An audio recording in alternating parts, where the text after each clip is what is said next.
What is up to all the good people in America and good people across this world? Matthew here. So, like I said in the one video that nobody ever talks about like how people end up the way I ended up and I know people are going to hear these stories and they're going to judge, my father and my mother, harshly and, probably judge me harshly, and that's cool. Feel free. Feel free to judge me as harshly as you feel you need to. Judge me as harshly as possible. You know what I mean?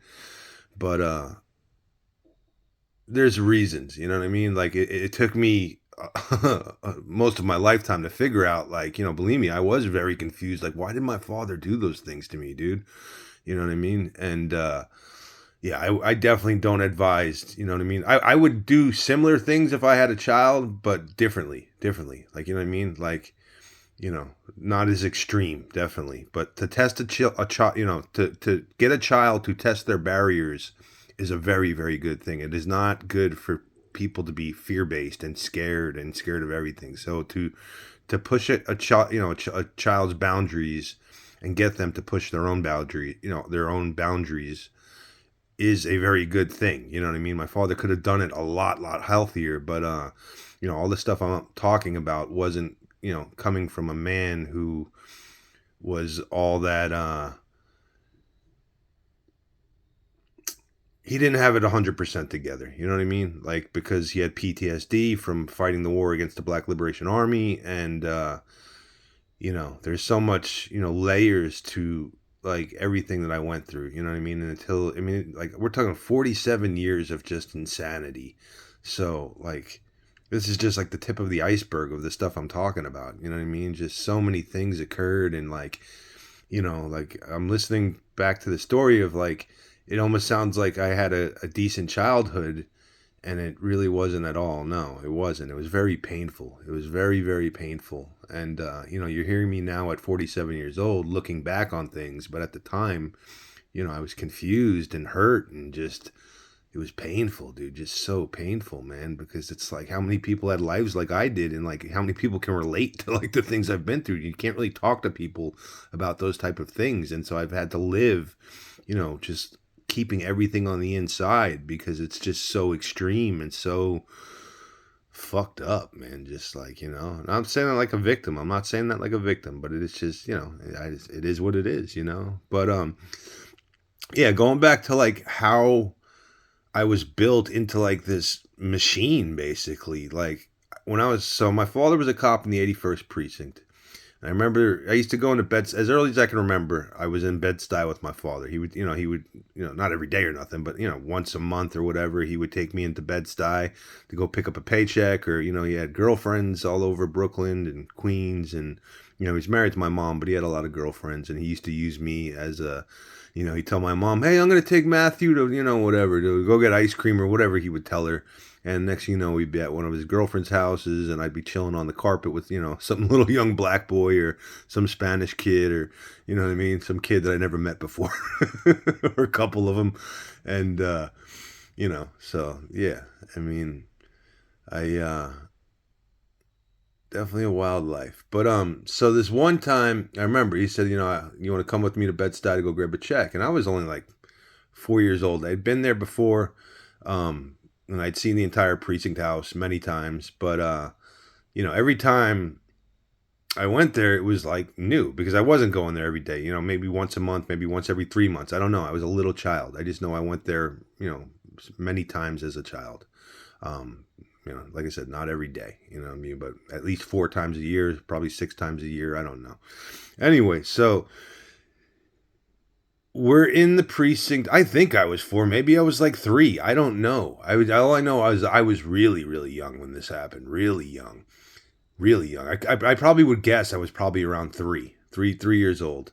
Um, and he says to me, we go in there in the precinct house, and he says, I know I had seen that they had the row of cells down in the basement in the 81st precinct, which is where they'd put people before they transferred them to Rikers. But then on the top floor, where the booking desk was, they had the 2 booking cells. And my father says, "Hey, do you want to go see the cells, the booking cells?" And I was like, okay, cool, cool, yeah, yeah, I want to see him. So we walked from the one room that we were in down, like it was like the side of the. I remember we went through a doorway, and if I had to guess, it was somewhere. I think it would be like by the corner of Ralph and Gates. Is where the if I had to guess, maybe I might be wrong. It might be going towards Nordstrand, maybe, but it was that side of the building, if I remember correct. And I remember walking through this like open doorway, and then there was the two cells, and in the right cell there was this big old black dude, man, big old brother, bro. This dude was like 450 pounds, big old brother, man.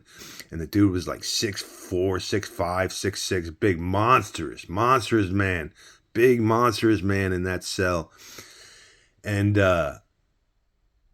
I'm looking at him. My father says, "You want to go in the cell?" And I look at my father's face like, "What are you fucking crazy?" Like, cause like he was locked in the cell on the right hand side, and the left hand cell was open.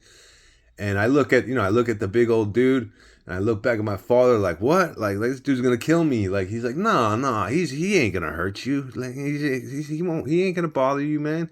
He said, "Go ahead. He ain't gonna bother you." He said, "You ain't gonna bother him, right?" He said, "No, I ain't gonna bother him."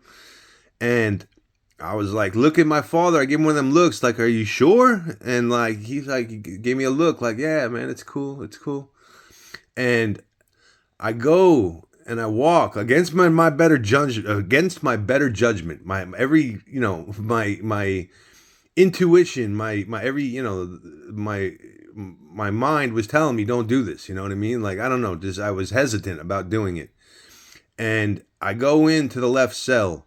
And no sooner that I get into that cell, my father pulls the door shut behind me and locks me into it.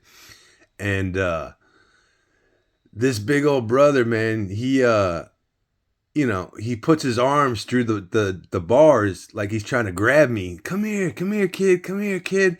And I'm freaking out, dude. I not at first. I was cool at first. I backed up against the wall, but like the walls, the bars, the cell closed in on me.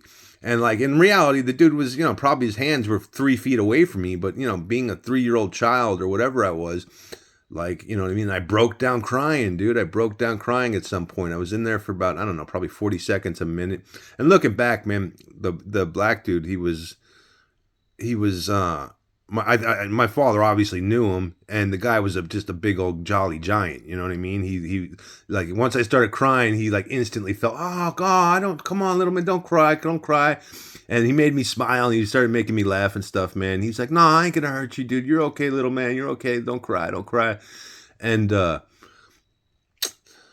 dude. You know what's funny? When I grew up and I remembered that, like it bothered me so badly that I broke down, that I cried. There was 2 times that I can remember I broke weak. There was that one time, and there was another time, which that's a whole nother story. But those 2 times are the only times in my life that I can remember where my father dared me. And I did it, but I broke down and cried. And like, dude, like to be a 3-year-old child and to beat yourself up because you broke down and cried when you were doing some insane shit. And right before my father died, that's a whole nother story. But the last 4 days before he died, we reconnected and we spoke. And I said that to him. I said, hey, you remember the time you locked me in the holding cell in Bedford-Stuyvesant? And when he got older, he started to have issues with being honest about who he was when he was younger. He he had a hard time. He just didn't, you know what I mean? Like, he just didn't want to take responsibility, you know what I mean? Like, and he said to me, and he said, sometimes you make things up. I said, what? I was like, what? You got to be fucking kidding me, man. I said, don't fucking dare. Don't you dare fucking try to, you know what I mean? Don't you fucking dare try to lie. Do not. And I sat there and I walked them through. I said, well, if I'm lying, let me explain exactly what the holding cells look like. And I started explaining to all this stuff to him. And he's like, yeah, that sounds right. Yeah. Well, I said, well, if I'm lying, how the fuck can I have memories of it if it never fucking happened? Like, are you joking? Like, no, dude, you were fucking crazy, motherfucker. You had lost your goddamn mind, man. You know what I mean? Like, and it is what it is. But like, Yeah, and then he said, "Okay, well, yeah, I guess you're not bullshitting, man." He goes, "I'm old, dude. You know what I mean? Like I forgot a lot of things. I forgot half the things I did." He goes, I look back on myself when I was younger, and I don't even recognize that person, man." And he did. He was very remorseful for the things that he had done when he was younger, and that's part of being, you know what I mean? And no joke, dude. This is to everybody that wants to go fight war. You know what I mean? Believe me, I love war. I love it. But like I said, war is sacred. War is sacred. And if my heart isn't, I know. I mean, I know. If like, I won't. I won't go take life unless I'm doing it 100% for the right reasons, man. And if you do, and you're not built, if you're not a sociopath, it's just, which I'm not a sociopath, man. You know what I mean? But if you're not, and you go and do that, you are going to end up getting PTSD. You are going to be just guilt ridden and traumatized. And that's why, 21 to 22 soldiers end up eating their guns every day. But I don't even think most of them even have PTSD, because how many, I mean, it can't be 21 to 22 soldiers that are, battle scarred, because not that many of them see action. I think it's just more depression and stuff. But, and I'm not, knocking them. I'm just saying, people don't realize how, I mean, PTSD is the gift that keeps giving. My father got it, and I'll talk about the things that he went through, in other stories, but very valid reasons. You know what I mean? Like the day my brother was born, my father almost got his brains blown out by this albino. Anyways, that's a whole nother story. But yeah, he went through some really, really heavy stuff during the war with the Black Liberation Army. And a lot of cops did, and then other things happened, and that's all total different stories. But yeah, PTSD totally. If it, especially because my father was a cop, and the cops would not arrest him. It didn't matter what he did, they would not arrest him, because it is what it is. But yeah, it's the gift that keeps giving, dude. PTSD unchecked just will destroy your family. My father, the first 5 years of my life, my father was relatively normal, dude. He used to wrestle with me on the carpet, and he was, in all accounts, he was a good father. He did, I mean, there was probably a couple few crazy things, because him and my mom used to fight a lot.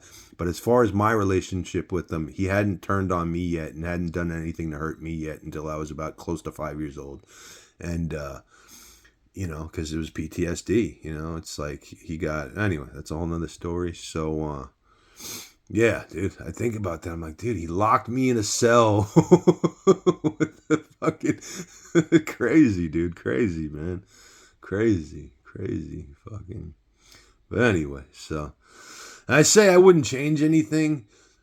Yeah, at 47, looking back, because it's given me just this, you know what I mean? This deep appreciation and for life. But I can't deny though, dude. I mean, extremely painful though. Painful, painful. I mean, we're talking about decades of pain, of just, of having to try to break down and make sense of it all. That's what I had to do, which is not an easy thing to do. You know what I mean? It's it's a very, very long and arduous process of getting to the other side of all this insanity that I lived through. And, yeah, I mean, now at 47, I can say, because I've gotten to the other side of it. But if you would have asked me, that 10, 15 years ago, I would have said, fuck, dude, I would have, no, I never, yeah, no. Give me someone else's life. But, it is what it is. So, anyway, peace.